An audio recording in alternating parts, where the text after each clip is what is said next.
এই কপট মহিলা ইসলামকে ও নবী মুহাম্মদের ইজ্জত রক্ষার জন্য নস্তিকের রক সাথে নিজেকে যুদ্ধ বন্দিনী দাসী হয়ে থাকে রাজি হয়েছে।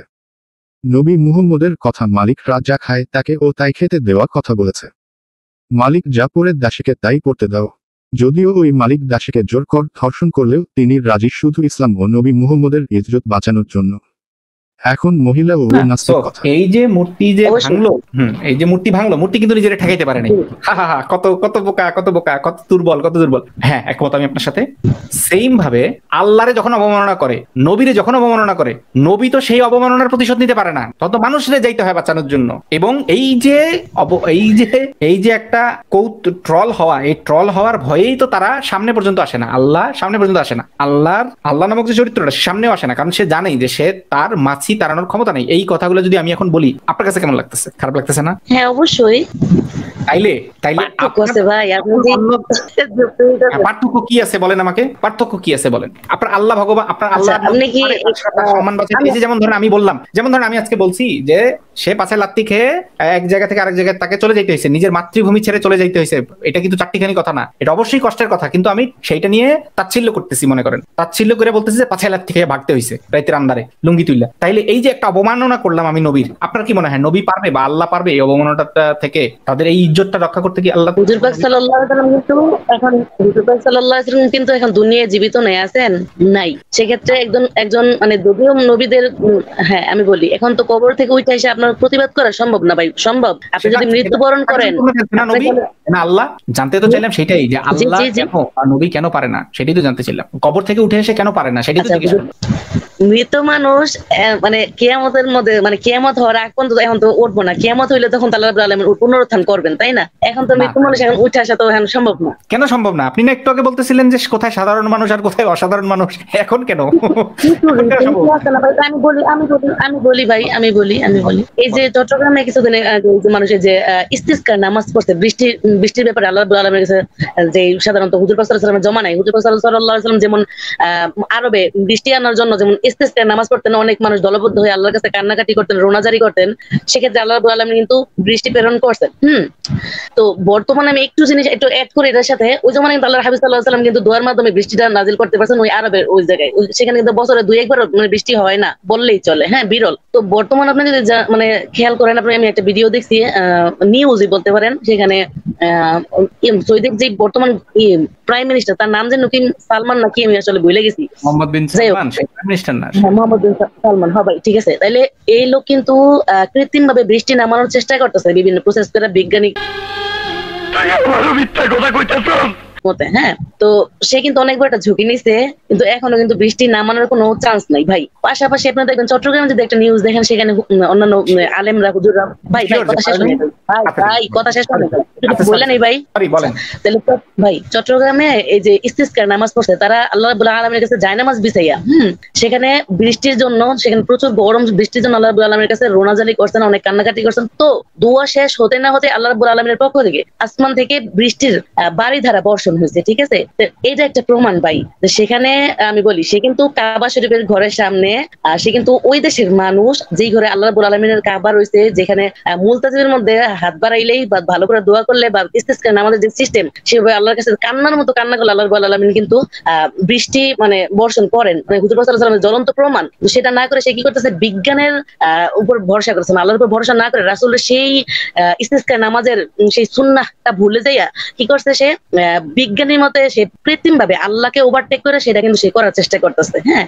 কিন্তু সে কিন্তু এখনো সক্ষম হয় নাই। কিন্তু চট্টগ্রামের লোকেরা কিন্তু আল্লাহ রাব্বুল আলামিনের শরণাপন্ন হয়েছে, নিজের বিশ্বাস থেকে নিজে নমনীয় হয়ে আল্লাহর কাছে চাইছে, দোয়া শেষ হইতে না হইতেই বৃষ্টি বর্ষণ হয়েছে। আর এই অবস্থা দেখে প্রত্যেকটা মানুষ, বাচ্চা যেভাবে কান্না করে না, হাউমাউ করে সেভাবে কান্না করছে ভাই। বিশ্বাস, এখন আপনি বলতে পারেন যেটা আপনি বিশ্বাস করেন না, আপনি সেটার ব্যাপারে অনেক যুক্তি দাঁড় করতে পারেন, কারণ আপনার স্রষ্টায় বিশ্বাসী না ভাই। আপনার মানে কষ্ট দেওয়ার জন্য বলতেছি না ভাই, বোঝার জন্য বলতেছি। আপনি স্রষ্টায় বিশ্বাস করেন না, স্রষ্টার পয়গম্বরকে বিশ্বাস করেন না, স্রষ্টার কিতাবকে বিশ্বাস করেন না, বা উনি যে আছেন সেটাই বিশ্বাস করেন না, সেক্ষেত্রে আপনার এই জিনিসটা অতটা লাগবে না মনের মধ্যে। কিন্তু আমরা যেহেতু বিশ্বাস করি ভাই, এই জন্য আমাদের কাছে ওই জিনিসটা মানে ভালো মনে হয়। আর এমন অনেক কিছু আছে ভাই, যেটা আপনাকে এই অনুভূতিটা বোঝানো যাবে না ভাই, এই জন্য বললাম। কেউ বিজ্ঞানীর মতে, কেউ আল্লাহর উপর ভরসা ছাড়া, যেমন যে সালমান কি নাম, সে এই করতেছে, একই কথা রিপিট করতেছেন। আচ্ছা ঠিক আছে, এখন বলেন ভাই, এখন বলেন। আচ্ছা, আমি শুরু করার আগে আপনার কাছে জানতে চাই, আপনি যে আমারে থামাই দিলেন, বললেন যে আপনার কথাটা শেষ করবেন, শেষ করতে দিলাম আমি। আচ্ছা ভাই শেষ করলাম, এখন বলেন। আপনি শেষ করতে জন্য ভাই আমার কথা রিপিট করার জন্য সরি, এখন আপনি বলেন। হ্যাঁ, এবং আপনি ধরেন কথা একই কথা রিপিট করতেছেন, তারপরে থামানো লাগলো, থামছেন, ঠিক আছে, সেজন্য আপনি সরি বলেছেন, ঠিক আছে, ইটস ওকে। কিন্তু আমি আপনার কাছে, আমি কিছু বলার আগে, আপনার কথা জবাব দেওয়ার আগে আপনাকে আমি জিজ্ঞেস করি, আমি যে কথাটা বলছিলাম সেটার সাথে এই কথার সম্পর্ক কি? আমি তো জিজ্ঞেস করেছিলাম আপনার নবী বা আপনার আল্লাহ এ কেমন নবী, এ কেমন আল্লাহ যে কবর থেকে জ্যান্ত হইয়া আইসা তার ইজ্জত বাঁচাইতে পারে না? এটার উত্তর কিভাবে এটা হইলো, এটা একটু আমাকে বুঝান। মানুষ যাকে আল্লাহ রাব্বুল আলামিন কিছু রীতিনীতি দিছে, যে একটা মানুষ মারা যাওয়ার পরে আল্লাহ রাব্বুল আলামিন কিয়ামত হওয়ার আগ পর্যন্ত কবর থেকে ওঠার কোনো নিয়ম নাই, আল্লাহ রাব্বুল আলামিন করে না। সহজ কথা বলতে সে পারবে না। এটা সরাসরি বলবো, এখন পারবে না, যখন সময় হবে তখন ভাই, প্রতিটা জিনিসের সময় আছে। হ্যাঁ জি, এবারে শুনুন, এই যে চট্টগ্রামের না মিরসরাইতে, যে চট্টগ্রামের মিরসরাইতে যে তারা নামাজ পড়া বৃষ্টি নামাইছে বলে সবাই কান্নাকাটি করছে বললেন, এটা আমি গত লাইভে দেখাইছিলাম, ওই ভিডিওগুলার ক্লিপগুলো দেখাইছিলাম। নামাজের শুরু থেকেই স্পষ্টভাবে দেখা যাইতেছে যে মেঘ জমছে, বৃষ্টি ওইখানে হওয়ার ছিল, এইরকম সময় ওরা গিয়ে বৃষ্টির নামাজ পড়ছে, মানে বৃষ্টি হবে আবহাওয়ার দিনে। শুনবেন আমার কথা কি? শুনবেন? হ্যাঁ শুনবো, বলেন। বৃষ্টি হবে এই জিনিসটা তারা জেনে বুঝেই ওইখানে গিয়ে খাড়াইয়া তারা নামাজ পড়ছে। এটা আমি তাদের ভিডিও থেকেই আমি দেখাই দিছি গতদিন। এটা আল্লাহর কুদরতীয় না কিছু না। আর আপনি যেটা বলছেন সেটা মোহাম্মদ বিন সালমান না, সেটা আবু ধাবিতে, সেখানে আরেকটা আছে জায়েদ বিন সালমান, মোহাম্মদ বিন জায়েদ আছে, সেটা এমবিজেড ইয়াতে, ইউনাইটেড আরব এমিরেটসে, সেই আরব আমিরাতের কাহিনী, সেটা এবার দেখেন আপনি স্ক্রিনের মধ্যে। এই যে দেখেন, এইটাকে বলে ক্লাউড সিডিং। এই ক্লাউড সিডিং পদ্ধতিটা, এই যে দেখেন দুবাইতে, দেখেন আবু ধাবিতে এবং বাকি আরব আমিরাতের, সংযুক্ত আরব আমিরাতের বাকি জায়গাগুলোতে, এই যে তারা ক্লাউড সিডিং পদ্ধতিতে তারা কি করে, তারা হচ্ছে বৃষ্টি নামায়। এই যে কিভাবে কাজ করে, এই যে যেই বিমান দিয়ে তারা ক্লাউড সিডিং করে সেই বিমানের ছবি পর্যন্ত এখানে দিয়ে দিছে। এই যে তার দেখতে পারবেন বা চাইলে জেনে নিতে পারবেন, এবং এটার কতটুকু এটা কতটুকু ইফেক্টিভ, এরকম আরো আলোচনা আছে এই লিঙ্কটাতে। আপনারা চাইলে এটা, এই যে 2 মাস আগের লিঙ্ক, এটা 2 মাস আগের নিয়ে এটা আপনারা একটু পড়ে দেখতে পারেন। এটা আজকে থেকে না, এর আগে থেকে এরা করতেছে, এবং ক্লাউড সিডিং শুধু এইখানে এরা করতেছে না, এইটা নিয়ে সারা বিশ্বেই অসংখ্য জায়গায় এটা নিয়ে গবেষণা হয়েছে, এবং মানুষ সফলভাবে বৃষ্টি যেখানে দরকার সেখানে মানুষ বৃষ্টি এইভাবে ছড়াইতে পারে। এখন আপনাকে আমার কথা, আবারও আমি আগের কথা তাহলে ফিরে আসি, এইটার সাথে আপনার সাথে কিন্তু সেই কাজটাই তো আপনিও করতেছেন। আপনি তো মানতেছেন না যে আপনার ধর্ম কাউকে খুন করতে বলছে, ধর্ষণ করতে বলছে, অথচ কথাটা তো সত্য। এই যে দেখেন, আপনার হাদিস দেখাই, হাদিসের মধ্যে আপনার নবী বলতেছে যে আমি লোকদের বিরুদ্ধে, আচ্ছা 1 নম্বর অনুচ্ছেদটা আগে দেখাই, পরে 2 নম্বর অনুচ্ছেদটা দেখাই। 1 নম্বর অনুচ্ছেদে তিরমিজির ঈমান অধ্যায় বলতেছে, যতক্ষণ পর্যন্ত মানুষ লা ইলাহা ইল্লাল্লাহ না বলবে ততক্ষণ পর্যন্ত তাদের বিরুদ্ধে কিতাল করতে, শুধু জিহাদ না, কিতাল শব্দটার মানে হচ্ছে এমন টাইপের জিহাদ, হত্যা বলেন। কিতাল শব্দটার আক্ষরিক অর্থ হত্যা, কিন্তু যদি হত্যা বলেন তাহলে আসলে খুব খারাপ শোনাবে। হ্যাঁ, আপনার ভালোর জন্যই বলতে চাইছিলাম। আচ্ছা ঠিক আছে, আমরা তাহলে না বলি, আমি আর ওটা তাহলে হত্যাই করতে বলছে ধরে নিই, তাইলে তাদের বিরুদ্ধে আচ্ছা বলেন, হত্যা করতে আমি আদেশপ্রাপ্ত হয়েছি। তার মানে দেখেন, লা ইলাহা না বললে হত্যা করবে আপনার নবী, এইরকম একটা বাণী প্রদর্শন করতেছে। সে বলতেছে হাদিসের মধ্যে, আবু হুরায়রা থেকে বর্ণনা, যে মানুষ আল্লাহ তাআলা ব্যতীত আর কোনো প্রভু নেই এই স্বীকারোক্তি না করা পর্যন্ত আমি তাদের বিরুদ্ধে যুদ্ধ করতে আদেশপ্রাপ্ত হয়েছি। তারা এটা বললে, অর্থাৎ একত্ববাদী ঈমান আনলে, তাদের রক্ত মানে জান এবং সম্পদ আমার থেকে নিরাপদ হবে, তবে ইসলামের অধিকার সম্পর্কে ভিন্ন কথা, অর্থাৎ অপরাধ করলে শাস্তি পেতে হবে, আর তাদের চূড়ান্ত হিসাবে আল্লাহ তাআলার দায়িত্বে। এটা হচ্ছে প্রথম পরিচ্ছেদে। দ্বিতীয় পরিচ্ছেদে বলতেছে, 2টা হাদিস পরেই বলতেছে,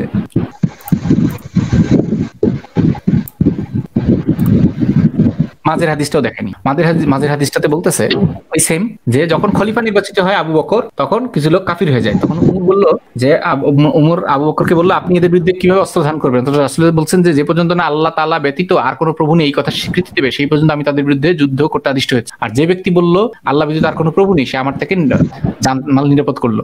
আবু বকর বলল, আল্লাহর শপথ, নামাজ ও জাকাতের মধ্যে যে ব্যক্তি পার্থক্য করে আমি তার বিরুদ্ধে যুদ্ধ করবই, কেননা জাকাত সম্পদের হদ। মানে এই বিশাল আর কি হাদিসটার মর্মার্থই এইটা, যে যুদ্ধ করার কথাটা। সো আমি এখন পরের হাদিসটাতে, যেটা 2য় অনুচ্ছেদ থেকে দেখাতে চাচ্ছিলাম, ওইটাতে চলে যাই। আমি লোকদের বিরুদ্ধে যুদ্ধ করতে আদিষ্ট হয়েছি যতক্ষণ পর্যন্ত না তারা লা ইলাহা ইল্লাল্লাহ বলবে এবং নামাজ আদায় করবে।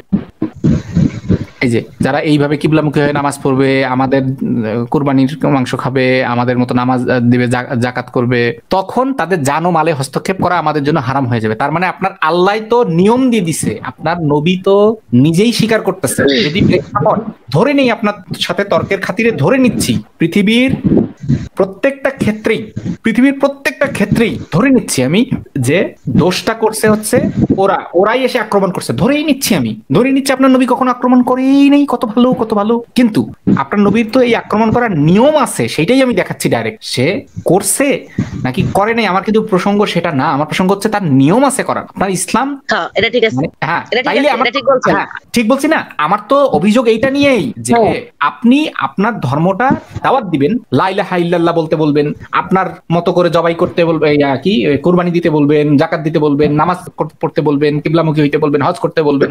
ওরা যদি এটা না করে তাইলে এইটার নাম আপনি বললেন ঘাউরামি করা, এবং আপনি বললেন তাইলে তো ওদের বিরুদ্ধে যুদ্ধ হবেই। তাইলে এই কথাটাই এখন আমি আপনাকে বলতেছি, এইটা যদি আপনি সমর্থন করেন, তাহলে আজকে যদি বুঙ্গা ধর্মের অনুসারী হয়ে কেউ বুঙ্গার নাম করে, না বুঙ্গা ধর্মের অনুসারী এত খারাপ হয় না, আমি হিন্দু ধর্মের কথা বলছি। ধরেন আজকে হিন্দু ধর্মের অনুসারীরা হিন্দু ধর্ম গ্রন্থ থেকে উৎসাহিত হয়ে গ্রন্থের মধ্যে পড়ছে, তারা ওদের গীতা বেদ লবাছাবার মধ্যে পড়ছে যে তোমরা গিয়া মুসলিমদেরকে তোমরা গিয়ে দাওয়াত দাও যে তারা যেন হিন্দু ধর্মে আসে, তারা যেন মূর্তি বানাইয়া নিজেই পূজা করে, তারা যেন আইসা গরুর মূত্র খায়, তারা যেন আইসা গরুকে মা মনে করে।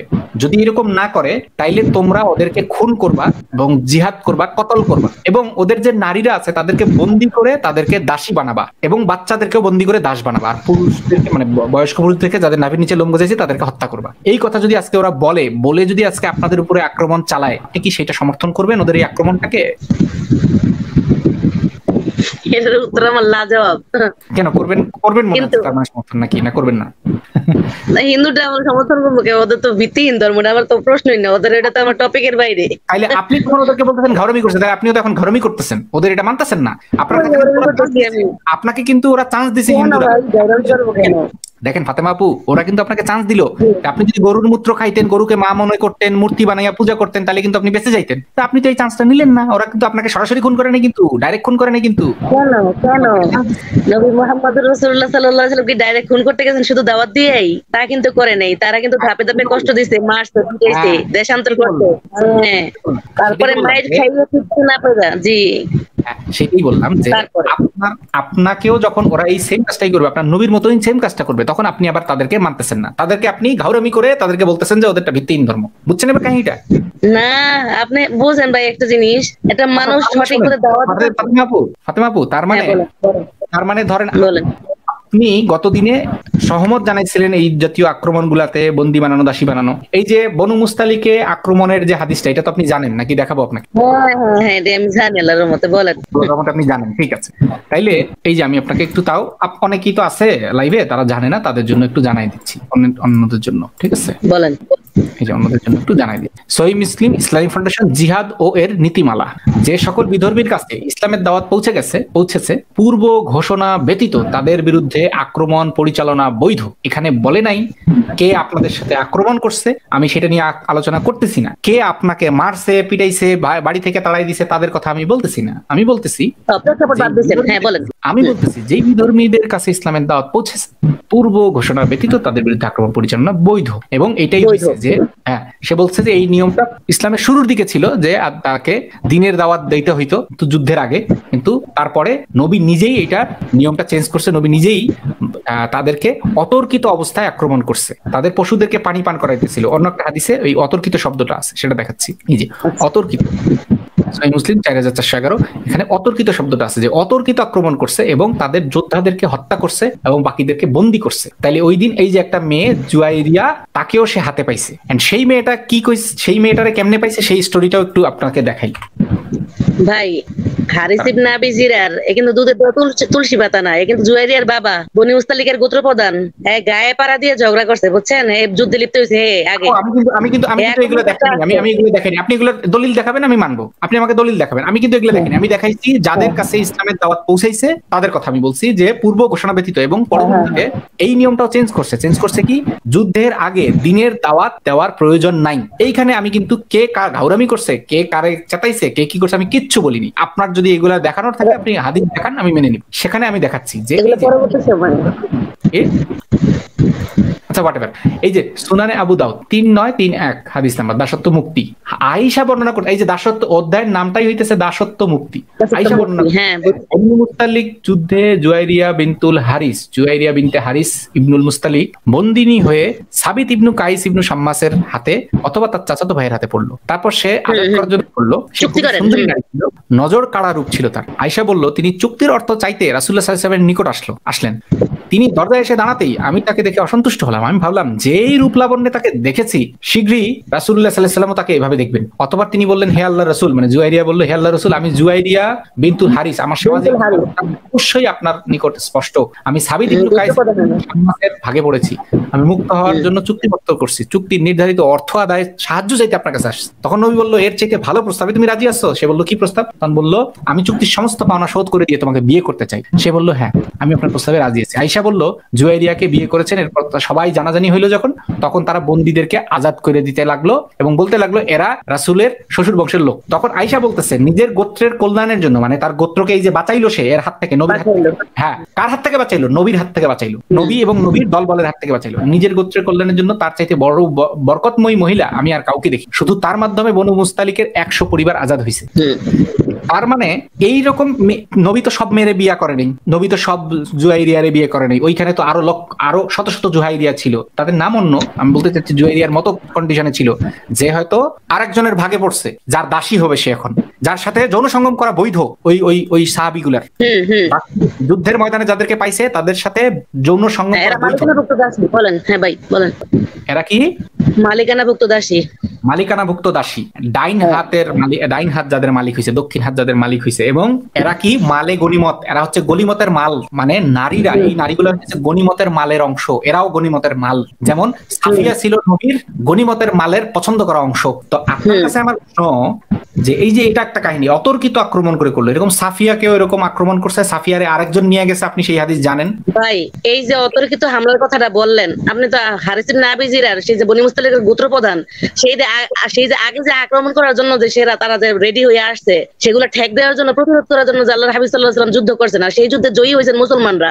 তাহলে সেই ক্ষেত্রে তারা কিন্তু গনিমতের মাল হিসেবে আসছে। আর সেই সুবাদে একজন তারা যখন গনিমতের মালগুলো বন্টন করছে, সেখানে জুয়াইরিয়া রাদিয়াল্লাহু আনহা, যার নামটা বলেন হাদিসের মধ্যে, সেই সাহাবার ভাগে পড়ছে। সেখান থেকে সে একজন বন্দিনী, সে একজন আন্ডারের মালিকানাভুক্ত দাসী, সে যেহেতু গোত্রপ্রধানের মেয়ে, সেই ক্ষেত্রে সেখান থেকে মুক্তি পাওয়ার জন্য তার কাছে জিনিসটা লজ্জাকর মনে হলো যে আমি দাসী হিসেবে থাকবো। সেই হিসেবে হুজুর পাক সাল্লাল্লাহু আলাইহি ওয়াসাল্লামের কাছে অর্থ করে চাইছে, মানে নিজেকে মুক্ত করার জন্য। তখন আল্লাহর হাবিব সাল্লাল্লাহু আলাইহি ওয়াসাল্লাম কিন্তু তিনি কিন্তু একজন বন্দিনী দাসী, কিন্তু তিনি যদি খারাপ হইতেন তাহলে তাকে কিন্তু অন্যভাবে তাকে ভোগ করতে পারতেন। কোন ভাই আপনার কথা আমি শুনতে ইচ্ছুক না, এটা আমি শুনতেই চাই না। আমি জবাবটা দেই ভাই, জবাবটা দেই, তারপর পরে বলেন আপনি। জবাব দেওয়ার আগে নিজেকে ওই জায়গায় বসান। আপনি নিজেই বলতেছেন দাসী হওয়া সে পছন্দ করতেছে না। আপনি ধরেন আমি দাসী হিসেবে গেছি ভাই, আমাকে ধরেন আমি দাসী হিসেবে গেছি, আমাকে কিন্তু হুজুর পাক সাল্লাল্লাহু আলাইহি ওয়াসাল্লাম ভাই, হুজুর পাক সাল্লাল্লাহু আলাইহি ওয়াসাল্লামের এখতিয়ার ছিল সেখানে, মানে জায়গায়। হ্যাঁ বলেন প্রশ্ন শুনেন। বলেন করলে তো আমি আপনার কথা শুনবো না। আপনি যদি আমার কথা না শুনেন, আপনার মনে হয় যে আমি বিন্দু পরিমাণ আপনার কথা শুনবো? না বলেন। তাইলে আপনাকে যখন বলতেছি আমার প্রশ্ন শুনেন, তখন আপনি যদি 1000 কথা বলেন, আপনি নিশ্চিত থাকেন আমি কিচ্ছু কথা শুনবো না। আচ্ছা ঠিক আছে বলেন। আমার প্রশ্ন, আপনাকে যদি আজকে হিন্দুরা এইভাবে আক্রমণ করে আপনাকে যদি মালিকানাভুক্ত দাসী বানাইতো তাদের ধর্মের কিতাব অনুযায়ী, আপনি হিন্দু ধর্মের কথা বাদ দেন ভাই, হিন্দুর কথা বাদ দেন, মুসলিমের কথা বাদ দেন, আপনার ইসলাম ধর্মের কথা বাদ দেন। তাইলে আপনার ইসলাম ধর্মের কথা বাদ দেন। এই সমস্ত ধর্মকে এই কারণেই ইসরায়েলে, ফিলিস্তিনে, ভারতে, মিয়ানমারে, চীনে, সিরিয়াতে, রাশিয়াতে, এই কারণে আপনার এই সমস্ত ধর্মকে লাথি মারতেছে। এই কারণেই আপনাদের এইরকম ঘাউরামির কারণেই আপনি নিজেই অন্যদেরকে ঘাউরা বললেন। এই যে আপনি এখন নিজেই ঘাউরামি করতেছেন। আপনাকে যখন জিজ্ঞেস করলাম আজকে যদি ইহুদিরা আপনাকে এরকম আক্রমণ করে, আজকে যদি আপনি ফিলিস্তিনের একজন নারী হইতেন, আপনাকে যদি এরকম আক্রমণ করে যুদ্ধবন্দিনী দাসী বানাইয়া নিয়ে গিয়া যদি ধর্ষণ করতো, আক্রমণ করবো এমনি কোনো কারণ ছাড়াই, কোনো কারণ নিয়ে আপনাকে করলো আক্রমণ। কারণ আপনারা রকেট ছুড়ছেন, ফিলিস্তিন থেকে রকেট ছুড়ছেন ওদের দিকে, পশ্চিম তীর থেকে, গাজা থেকে রকেট ছুড়ছেন, ওই জন্য ওরাও পাল্টা আক্রমণ করছে, করে তুলে নিয়ে গেছে। আপনারা মনে করেন তুলে নিয়ে গিয়ে আপনারা এখন ধর্ষণ করতেছে, বান্টন করতেছে, গনিমতের মাল হচ্ছেন আপনি। বলতেছে যে এই গনিমতের মালটাকে কে নিবা, আরেকজন বলতেছে এটা তো বয়স্ক, এটাকে নিব, আরেকজন বলতেছে এটা যুবক, এটা যুবতী, এটা আমি নিব। আপনার তখন কেমন লাগে? আপনি সমর্থন করবেন এগুলা? আমাকে যুদ্ধ রণাঙ্গনের মধ্যে একবার মাইরা ফেলানোর চেয়ে ওই জায়গায় নেওয়ার আমি সমর্থন করি। এখন বলেন মানে রণাঙ্গলে মাইরা ফেলার চাইতে ওটা সমর্থন করে? আমি তো সেটা জিজ্ঞেস করি, রণাঙ্গলে মাইরা ফেলার চাইতে ওটা সমর্থন করেন, আমি এটা জিজ্ঞেস করি। আমি জিজ্ঞেস করছি আপনাকে জীবনটা একবার ভাই, জীবনটা একবার ধ্বংস হয়ে যাওয়াতে কিছুটা উপভোগ করা ভালো না? তার মানে আপনি নিরুপায় হয়ে সমর্থন, তার মানে আপনি নিরুপায় হয়ে তখন সমর্থন করতেন, তাই না? রাস্তায় মাইরে ফলাইতেছে যেন এখতিয়ার আছে মারার, যে তারাও শত্রুপক্ষ, যে জিতবো সে তাকে কুচু কাটা করবো। তারা কি ছেড়ে দিতে আসছিল? যারা আক্রমণ করছে তারা কি ছেড়ে দিতে আসছিল নাকি? সেখানে হাদিস দেখেছি ওটা যুদ্ধের ময়দানে হাদিস ছিল না, ওইটা ছিল অতর্কিত তাদের বাড়ি ঘরের মধ্যে গিয়ে আক্রমণ করা। অতর্কিত এই যে বনি মুস্তালিকের লোকেরা যে দুধের দোয়া তুলসী পাতা অতর্কিত কেন হামলা করছে তারা? আমি এগুলো জানতে চাচ্ছি না তো, ওরা তুলসী পাতা কিনে, এটা আপনি হাদিস দেখায়, আমি হাদিস শেষ পড়বো, ঠিক আছে? আপনার মুখে শুনবো না তো এটা, ঠিক আছে? ঠিক আছে, আপনাকে আমি জিজ্ঞেস করছি যে আপনার বাড়িতে এরকম যদি ভোরবেলা আক্রমণ করে আপনার বন্দি বানায়, ধর্ষণ বানায়, তখন আপনি তাইলে যেহেতু মাইরা ফেলার চাইতে ধর্ষণ করে বাঁচায় রাখা উত্তম, সেই কারণে আপনি বলতেছেন যে আপনি এটা তার মানে আপনি কি খুশি হচ্ছেন? আচ্ছা আপনাকে আবার বলি, ফাতেমা আবার কোশ্চেন, আপনি খুশি হবেন মানে একজন দাসী হয়ে আরেকজনের দাসী হয়ে ধর্ষিত হওয়াটা আপনি কি পছন্দ করেন? ইসলাম যেই অধিকারটা দিছে অন্য জায়গায় যদি দেয় তাহলে পছন্দ করি। এখন বলেন ইসলাম কি অধিকার দিছে? ইসলাম যে সুযোগ সুবিধা দিছে একজন দাসীরে, সেটা যদি অন্য জায়গায় দেয় আমি অ্যাকসেপ্ট করব।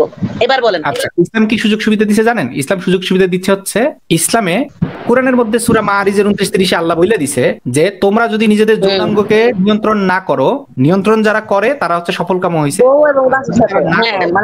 তাইলে তাদেরকে তিরস্কৃত করা হবে না, মানে তাদের কোনো শাস্তি নেই। অর্থাৎ সে যদি ধর্ষণ করে তার কোনো শাস্তি নেই। তাহলে আপনাকে যদি তার মানে ধর্ষণ করে এবং কোনো শাস্তি না থাকে আপনি সেটা পছন্দ করবেন? যেটা রুল করে দিচ্ছে যেটা অপরাধের বিষয় না, সেটা আবার ধর্ষণ হবে কেন ভাই? সেটা একটু বুঝান। সেটাই, এটা আবার ধর্ষণ হয় কেমনে? আল্লাহ তো বলেই দিছে যে তোমরা দাসীদেরকে যেভাবে খুশি যখন খুশি, স্ত্রীদেরকে এবং দাসীদেরকে যেভাবে খুশি, এগুলো তোমাদের গনিমতের মাল, তোমরা ভোগ করবা, তাই না আপু? হ্যাঁ। তাইলে এখন কথা হচ্ছে, তাইলে তো নিশ্চয়ই আপনি ফিলিস্তিনে যে ইসরায়েলিরা এরকম আক্রমণ চালাইতেছে, ভারতে যে মেয়েদেরকে এরকম ধর্ষণ করতেছে, চায়নাতে যে মেয়েদেরকে, উইঘুর মেয়েদেরকে ধর্ষণ করতেছে, চেচনিয়াতে যে মেয়েদেরকে শুনেন তাদেরকে যে এরকম নিজেদের ধর্মে, নিজেদের কালচারে, নিজেদের আইডিওলজিতে ডাকে সাড়া দেয় নাই জন্য তাদেরকে যে ধর্ষণ করতেছে, আপনি তো তার মানে নিশ্চয়ই সবাইকে সমর্থন করেন। তাদের তো ডাকে সাড়া দেয় না, তারা কিছু জানি তাদের ধরেন দেশ দখল করার জন্য তাদেরকে নিচ্ছে, শুধু দর্শন করবেই, এদেরকে যে ভরণ পোষণ দিবে, বা এই যে নবী করিম সাল্লাল্লাহু আলাইহি ওয়াসাল্লাম যে বলছে যে তোমরা যে পোশাক পরবা মালিকদের বলছে, তাহলে দাস দাসীদেরও সেগুলা দিবা, তোমরা যে খাবার খাবে তাদেরকে সেই খাবার দিবা। বাইরে তারা এমনকি তাদের বেডে যেয়ে তাদের যে শারীরিক চাহিদা সেটাও তাদের উপভোগ করার সুযোগ দিচ্ছে, যেটা অন্য জায়গায় কোনো দিনই দেয় না। শুধুই খালি কি বলবো এটা, আপনি যদি দাস প্রথার কথা বলেন তাহলে সেই মনে পড়ে সেই তার, কিন্তু ফিলিস্তিনিদেরকে তো আমরা দেখি মাইরা ফেলতেছে। শোনেন, তাইলে যদি ধর্ষণ করে আবার যদি খাইতেও দেয়, ধরেন ধর্ষণ করলো, ফিলিস্তিনি মুসলিমদেরকে নিয়ে গেল ইসরায়েলিরা, নিয়ে গিয়ে ধর্ষণ করলো, আবার খাইতে দিল, যা খায় তাই খাওয়াইলো, যা পোশাক পরে তাই পোশাক পরাইলো, তার মানে আপনি তখন তাহলে সমর্থন করেন না ভাই? ওই জায়গা আপনি যদি বললে হইব, যদির কথা নদী ফেলা দেন, এটা তারা করে না। আমি বলে দিচ্ছি করে, আপনি প্রমাণ করেন করে না? আমি বলে দিচ্ছি করে না, আপনি প্রমাণ দেখান, আপনি প্রমাণ দেখান যে করে না, আপনি প্রমাণ দেখান যে করে না, প্রমাণ দেখান যে ওদেরকে ধর্ষণ করে কোনো খাইতে দেন, আপনি প্রমাণ দেখান। আমি তো প্রমাণ দেখাই দিতে চাইনি, আমি বলেই দিছি ওদের আমি বলে দিছি যে ধরেন ইসরায়েলিদের নিয়মে আছে, বা আচ্ছা ঠিক আছে, ধরেন বুঙ্গা ধর্মের নিয়মে আছে যে আপনাদেরকে এরকম, যদি বুঙ্গা ধর্ম আপনি না মানেন তাহলে আপনাদেরকে ধর্ষণ করবে, করে আর পুরুষদেরকে খুন করবে, এবং ধর্ষণ করে যা খায় তাই খাইতে দিবে, যা পোশাক পরে তাই পোশাক পরতে দিবে। তাহলে তো আপনি নিশ্চয়ই বুঙ্গা ধর্ম সমর্থন করবেন। হ্যাঁ, আমি যদি এরকম মানে ইসলামের মতো হয়তো করবো ইনশাআল্লাহ। যেমন আল্লাহ রাব্বুল আলামিন নবী করিম সাল্লাল্লাহু আলাইহি ওয়াসাল্লাম যে সুযোগ সুবিধা যদি যা দিয়েছে, এবং জান্নাত জাহান্নামের যদি মানে যেই কি বলে এটারে নির্ভরতার যে ব্যাপারটা যে দিয়েছে, সেটা যদি হয় তাহলে দেয় নাই। আল্লাহ কি কোনো আপনি কি আমাকে প্রমাণ করতে পারবেন যে আপনি জান্নাতে যাবেন এগুলা করে? হ্যাঁ ইনশাআল্লাহ প্রমাণ করতে পারবো না, কিন্তু পারবেন না, তাহলে হেরাও প্রমাণ করতে পারবে না, তাহলে কেমনে কি? তাহলে কি আপনি মানবেন না ওদেরটা? না, ওদেরটা মানি না। ওই তো, তাই এই জায়গায় হইতেছে আপনাদের দ্বিমুখী নীতি, যে আপনারা নিজে যেই কথাগুলা বলেন, এই কথাগুলো যখন অন্য কেউ বলে তখন আপনারা মানেন না। এবং এই কারণেই, এই স্বভাবের কারণেই পৃথিবীর বুকে সবচেয়ে পিছায় পড়া জাতি হয়েছেন আপনারা। আজকে দেখেন ইসলাম যারা মেনে চলতেছে সেই সমস্ত দেশগুলা সেই কিরকম ফকিন্নি মার্কা হয়েছে। দেখেন পাকিস্তান, আফগানিস্তান ব্যাংক্রাপসি হয়ে গেছে, আর আরব আমিরাত, কাতার, তারা ইসলামকে মানতেছে না জন্য তারা আজকে উন্নত হইতেছে, ইসলামকে লাথি মেরে ফেলাই দিতে জন্য। আমরা লাথি মারা মানুষ দেখে আমাকে নিয়ে কথা কন, বুঝছেন? এন্ড কথা হলো আমরা তো কথা বলি কেন জানেন? কারণ আমরা কোইন্সিডেন্টালি আপনাদের মতো কুলাঙ্গারদের জাতির ইসলামীর মধ্যে জন্ম নিচ্ছি এবং আমাদেরকে আপনারা খুন করতে চান, আজকে যদি আপনারা আমাদেরকে খুন না করতেন তাহলে আপনাদেরকে পুছারও টাইম থাকতো না আমাদের। আমরা নিজেদের জীবন বাঁচানোর জন্য আপনাদের নিয়ে কথা বলতে হয়, আমাদেরকে অন্যদেরকে সভ্যদেরকে সাবধান করে দিতে হয় এবং আপনার মতন মানুষদেরকে দেখাইতে হয় যে এই যে দেখেন ফাতিমা আক্তার নামক একজন মহিলা আছে যিনি দাসী বানানো যুদ্ধবন্দিনী বানাইয়া তাদেরকে ধর্ষণ করাকে সমর্থন করে, এইটা সভ্য মানুষদেরকে আমার দেখাইতে হয়। সেই কারণেই আপনাদেরকে নিয়ে কথা বলতে হয়। যদি আজকে আপনারা আমার মতন নাস্তিকরে এরকম করে বলতেন যে আল্লাহ তরে পরীক্ষা নেওয়ার জন্য জন্ম দিছে, তুই যা করিস কর, যদি এইভাবে বলতেন তাহলে আমার মতন নাস্তিকের ভাই 2 মিনিট টাইম নাই আপনাদের মতন এইসব ইসলাম নিয়ে কথা বলার। যেমন ধরেন আমি খ্রিস্টান ধর্ম নিয়ে ভাই আমার কথা বলার দরকার পড়ে না, কারণ কি খ্রিস্টানরা আমারে মারতে আসতেছে না, ইহুদিরা আমারে মারতে আসতেছে না, ইহুদিরা আমারে খুন করতে বলতেছে না যে নাস্তিকেরা মেরে ফেল। ইনফ্যাক্ট ইহুদিদের সাথে খ্রিস্টানদের সাথে নাস্তিকরা হাতে হাত রেখে কাজ করতেছে। এতগুলা বিজ্ঞানী পাশাপাশি কাজ করে, বেশিরভাগই তো নাস্তিক গুলা কাদের সাথে কাজ করে? খ্রিস্টান সহকর্মীর সাথে কাজ করে, ইহুদি সহকর্মীর সাথে কাজ করে। তারা তাকে খুনও করতে বলে না, তারা তার বিরুদ্ধে জিহাদও করে না, তারা তার ধর্মে তাকে ডাকেও না, কিছুই না। অথচ তারা ঠিকই নাস্তিকতার বিরুদ্ধে ট্রল করে। খ্রিস্টানরা নাস্তিকতার বিরুদ্ধে সারাদিন বই লেখে, ভিডিও বানায়, আর্টিকেল লেখে, তারা ঠিকই ট্রল করে, তারা কোনোদিন খুন করতে আসে না। কিন্তু আপনাদের মতো জাতিরা খুবই উন্নত এবং সভ্য জাতি তো আপনারা খুন করতে আসেন। এই কারণে আপনাদেরকে নিয়ে আমার কথা বলতে হয়। এইবার বুঝছেন কেন কথা বলতে হয়? এটা আপনার জন্য লজ্জার হওয়া উচিত যে আপনারা বর্বর, আপনারা ইয়ানা শান্তি শান্তি শান্তি শান্তি বলেন, অথচ আপনারা মোটেও শান্তিপ্রিয় না। ইনফ্যাক্ট আপনারা নিজেরাও নিজেদের কাছে নিরাপদ না। যেমন আপনি আজকে আপনার এই সন্তানটাকে একটা হুজুরের খাস কামরায় রেখে আসতে পারবেন যে হুজুর আপনার লিল্লায় রেখে যাচ্ছি, একটা রাত আমার মেয়ে সন্তান বা ছেলে সন্তানটাকে আপনার খাস কামরায় রাখেন, কেউ জানবেন আপনি কি করবেন? বিবাহের মাধ্যমে হইলে ঠিক আছে, হালাল বন্ধনের মধ্যে ঠিক আছে, অন্য শুধু রেখে আসবো কেন? আচ্ছা, পারবেন না তাই না? কারণ আপনি জানেন যে সে কি করবে, তাই না? আপনিও জানেন। বিবাহ বহির্ভূত আমি রেখে আসবো কেন? যদি বলে যে আমার মেয়ের বিয়ে করবো সেক্ষেত্রে ভিন্ন কথা, এখন রেখে আসবো, সমস্যা কি? ছেলের তো আর